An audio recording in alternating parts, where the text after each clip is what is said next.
The package sat on Dieter Bohlen's studio desk for 48 hours. Small, unremarkable, a standard CD mailer, return address Thomas Anders's management company. Dieter had seen it the moment it arrived, had picked it up, read the label, put it back down. That was 2 days ago. Now it was March 1989, 2 years since Modern Talking had broken up, 2 years since he and Thomas had spoken, 2 years of going their separate ways. Building separate careers, proving they didn't need each other. The package contained Thomas's first solo album, Different. Dieter knew what it was without opening it. The title was even printed on the mailing label, a courtesy from Thomas's management, or maybe a provocation, hard to tell. Dieter walked past the package multiple times a day, coming into the studio, leaving, working.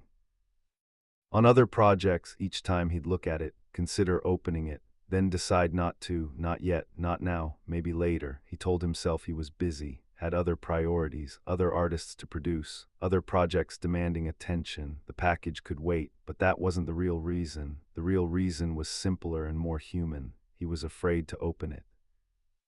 To understand why a CD terrified Dieter Bohlen, you need to understand what the past 2 years had been like.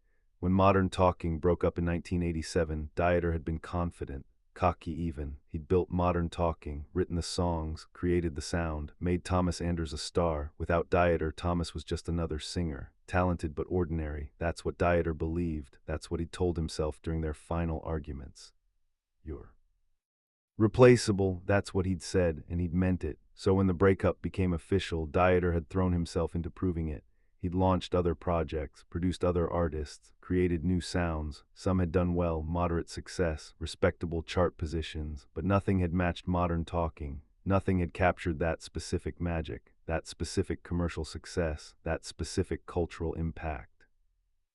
Dieter told himself it was because the market had changed, because 80s pop was evolving, because audiences wanted something different. All true, but not the complete truth. Meanwhile, Thomas had also launched a solo career. Dieter had watched from a distance, curious despite himself, waiting for Thomas to fail, waiting for proof that without Dieter's production, without Dieter's songs, Thomas was nothing special. The first single had done okay, not great, not terrible, mid-chart performance. Dieter had felt vindicated. See, Thomas needed him, but the second single had done better, then the third, and now apparently there was a full album, successful enough to warrant a physical release, successful enough that Thomas's management felt confident sending it to Dieter. That's what the package represented, not just music, not just an album, but a test, a challenge, evidence that might contradict everything Dieter had told himself for 2 years. If the album was bad, Dieter would feel relieved, vindicated, right about Thomas's limitations, right about his own importance, right about everything. But if the album was good, if Thomas had succeeded without him, if the music was actually compelling, then what? Then Dieter would have to admit he'd been wrong. Wrong about Thomas being replaceable. Wrong about being the sole genius behind Modern Talking. Wrong about everything he'd used to rebuild his ego after the breakup. That's why the package sat unopened, because Dieter wasn't ready to know, wasn't ready to have his narrative challenged, wasn't ready to face the possibility that Thomas Anders, the singer he'd dismissed as a hired voice, had made something genuinely good without him. By the third day, curiosity won, not because Dieter felt ready, but because the not knowing was worse than knowing. He needed to hear it, needed to know what Thomas had created, needed to confront whatever was on that CD. Even if it destroyed the story he'd been telling himself. He locked the studio door, made sure he was alone. This wasn't something he wanted witnesses for. Whatever he was about to feel, he wanted to feel it privately. He opened the package. The CD case was simple, professional. Thomas's face on the cover, older, more mature, looking directly at the camera, confident. The track listing on the back, 12 songs, none written by Dieter. Obviously, he put the CD in the player, sat down, hit play. The first track started. Immediately, Dieter's defenses went up. The production was different from Modern Talking, less synthesizer heavy, more organic instrumentation, guitars, real drums. It sounded expensive, professional, not what Dieter had expected. And Thomas's voice, still unmistakable, still that same tone and control, but used differently, more restrained, more subtle, less of the big emotional performance that had defined Modern Talking, more intimate. Dieter listened critically, looking for flaws, for evidence that this was inferior to what they'd done together. The song was called Love of My Own, mid-tempo, romantic but not saccharine. The production was good. Dieter had to admit that whoever had produced this knew what they were doing, and Thomas's vocal performance was solid, controlled, mature, but it was missing something. At least that's what Dieter told himself. Missing the edge, the commercial appeal, the something that made modern talking special. The song ended. Dieter felt relief. It was good but not great, competent but not exceptional. He could live with that. Then the second track started. This one was different, up-tempo, more energy, a driving beat that reminded Dieter of modern talking, but evolved, more sophisticated, and Thomas's voice had more power here, more confidence. The chorus was catchy, annoyingly catchy, the kind of hook that would stick in your head. Dieter found himself nodding along, then stopped, annoyed at himself. He didn't want to like this, didn't want to acknowledge it was working. The song was called One Thing, and it was genuinely good, not just competent, actually good, commercial, radio-friendly. The kind of song that could be a hit. Dieter's stomach tightened. This wasn't what he'd expected, wasn't what he'd wanted to hear. The third track continued the pattern, another strong song, different style, ballad this time, showcasing Thomas's vocal range, the emotional control he'd always had but used more effectively here, more nuanced. Dieter listened. Critical defenses starting to crack. This wasn't a fluke, this wasn't one good song surrounded by filler. This was a consistent, well-produced, professionally executed album. And Thomas wasn't just surviving without him, Thomas was thriving. By the fourth track, Dieter stopped trying to find flaws, stopped listening critically, just listened, and what he heard was undeniable. Thomas had made a good album, not just good by solo artist standards, good objectively. Songs that worked, production that served the material, vocal performances that were confident and controlled. This was the work of someone who knew who they were as an artist, who had found their voice, their identity, independent of modern talking, independent of Dieter. The fifth track hit differently. It was called Standing Alone. The lyrics were about independence, about finding yourself after leaving something behind, about proving you're more than people think. It wasn't explicitly about Dieter and modern talking, but it might as well have been. Thomas sang about being underestimated, about being seen as less than whole without someone else, about proving the doubters wrong. The song was defiant, proud, and completely earned because Thomas had proven it, had made this album, had succeeded without Dieter. Dieter sat in his studio listening to Thomas sing about standing alone and felt something unexpected. Not anger, not resentment, something more complicated, something like respect and something like regret. Track 6, track 7, track 8, each one confirmed what Dieter was slowly accepting. Thomas Anders was talented, genuinely talented, not just a good voice that needed the right producer, not just a performer executing someone else's vision, but an artist with instincts, with taste, with the ability to recognize good material and deliver it effectively. Everything Dieter had dismissed, everything he'd minimized, everything he'd refused to see during their partnership. It was all there, undeniable. The ninth track was another ballad, slower, more vulnerable, Thomas's voice stripped down, raw.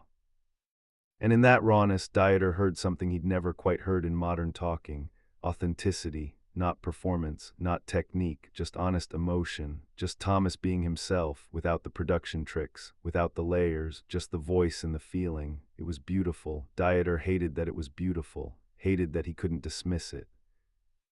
Couldn't find the fatal flaw that would let him feel superior, because there was no fatal flaw, just good work, just talent being used well, just an artist coming into their own. Track 10, track 11, the album kept delivering, kept proving that Thomas had figured something out, had found collaborators who understood him, producers who brought out his strengths without overshadowing him, songs that suited his voice and his artistic sensibility. Modern talking had been good, Dieter knew that. He'd created something special, but modern talking had been his vision with Thomas as the instrument. This album was Thomas's vision, Thomas's choices, Thomas's artistic statement, and it worked. It actually worked. The final track, track 12, called Different, the title track, it started quietly, just Thomas's voice and piano, then built, added layers, strings, drums, building to something powerful. The lyrics were about transformation, about becoming who you're meant to be, about leaving the past behind without erasing it, about being different and being okay with that. Thomas sang it with conviction, with power, with the confidence of someone who'd found himself. And as the song built to its climax, as Thomas's voice soared over the production, Dieter felt something break inside him. Not dramatically, not catastrophically, just a quiet cracking, a defense falling, an admission forcing its way through. He needed Thomas, had needed him all along. Modern Talking hadn't been Dieter's solo project with a hired voice. It had been a genuine collaboration, two talents combining to create something neither could create alone. Dieter's production had been brilliant, but Thomas's performance had made it human, had made it connect, had made it matter. And now, listening to Thomas's solo work, Dieter could hear what he'd contributed, could hear the specific qualities that had made Modern Talking work, the emotional authenticity, the vocal control, the ability to make lyrics feel personal and universal simultaneously. All there, all Thomas, always had been. The album ended. Silence. Dieter sat in his studio, alone, the CD player's display showing 0000, 12 tracks, 43 minutes, and a complete demolition of everything Dieter had told himself for 2 years. Thomas didn't need him, had never needed him the way Dieter had thought. Thomas had his own talent, his own artistic vision, his own ability to succeed, what they'd had. Together had been partnership, not patronage, not genius producer and lucky singer, partnership, two people bringing different strengths, creating something that required both, and Dieter had thrown it away, had ended it because he couldn't share credit, couldn't admit that Thomas was a partner rather than a tool, couldn't see past his own ego to recognize the value of what they'd built together. He took the CD out, looked at it, Thomas's face on the cover, looking confident.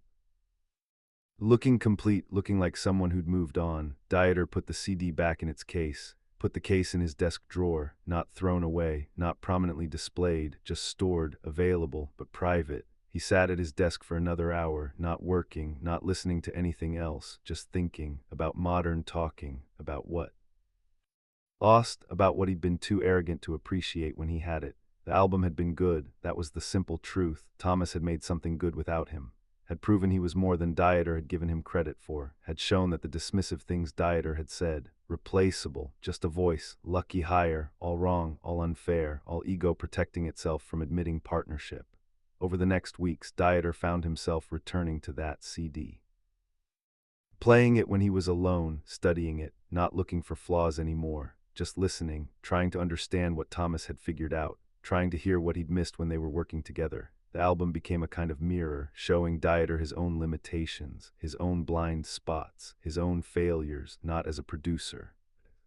Collaborator, as a partner, as someone who'd had something special and destroyed it through arrogance.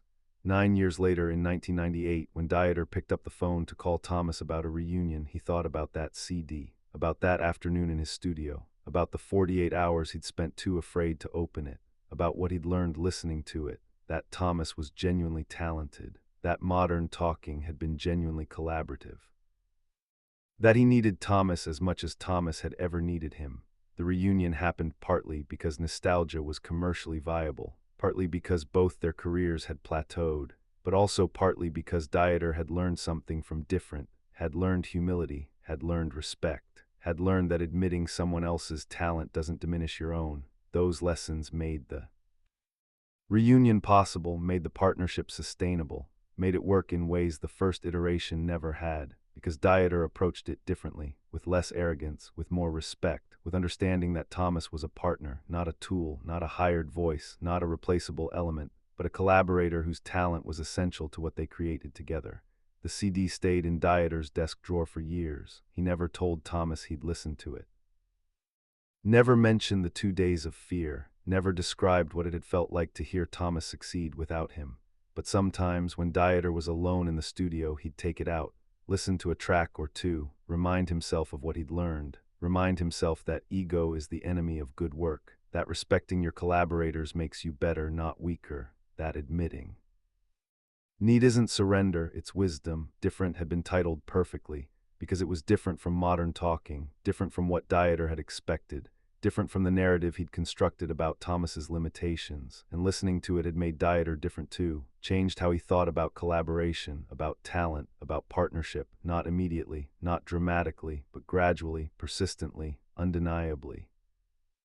Years later, when interviewers would ask about the reunion, Dieter would talk about market timing, about nostalgia, about business sense, all true, but incomplete. The complete truth was that the reunion happened because a CD arrived in 1989, because Dieter had been too afraid to open it for 2 days, because when he finally did, he heard something he couldn't dismiss, couldn't minimize, couldn't explain away. Thomas's talent, real, undeniable, independent, and necessary. The package had been small, unremarkable, just another CD in the mail, but what it contained changed everything. Not the music, though the music was good. The truth, the undeniable truth that Dieter had been wrong about Thomas, about modern talking, about what made their partnership work.